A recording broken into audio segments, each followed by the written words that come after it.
कहानी एक छोटे से शहर की है जहां सड़क के किनारे एक अंधा लड़का भीख मांग रहा था।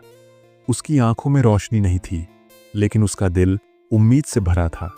लोग उसके पास से गुजरते, कुछ सिक्के डालते और आगे बढ़ जाते। वह लड़का एक चौक के पास बैठा था। उसकी गोद में एक पुराना कटोरा था जिसमें कुछ सिक्के पड़े थे।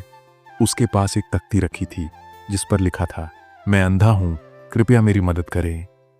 रोजाना लोग वहां से गुजरते थे, कुछ सिक्के डाल देते, लेकिन ज्यादातर लोग उसे अनदेखा कर देते।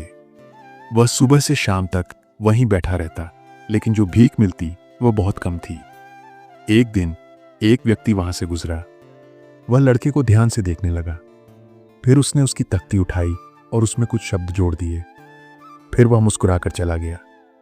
अब लोग रुकने लगे। कुछ देर तक उस लड़के की तख्ती पढ़ते, फिर उसकी कटोरी में सिक्के डालते। धीरे धीरे कटोरी भरने लगी। लड़का यह सब महसूस कर सकता था, लेकिन समझ नहीं पा रहा था कि अचानक इतनी मदद क्यों मिलने लगी। शाम के समय जब एक महिला उसके पास आई तो लड़के ने उससे पूछा, क्या आप मुझे बता सकती हैं कि मेरी तख्ती पर अब क्या लिखा है?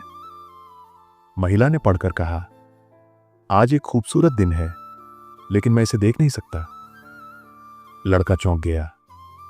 पहले उसकी तख्ती में सिर्फ एक साधारण वाक्य था, लेकिन अब यह वाक्य लोगों के दिलों को छू रहा था।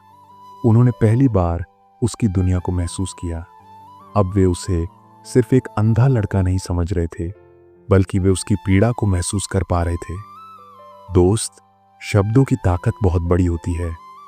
अगर हम सकारात्मकता और सहानुभूति के साथ अपने विचार व्यक्त करें, तो दुनिया हमें और बेहतर समझ सकती है।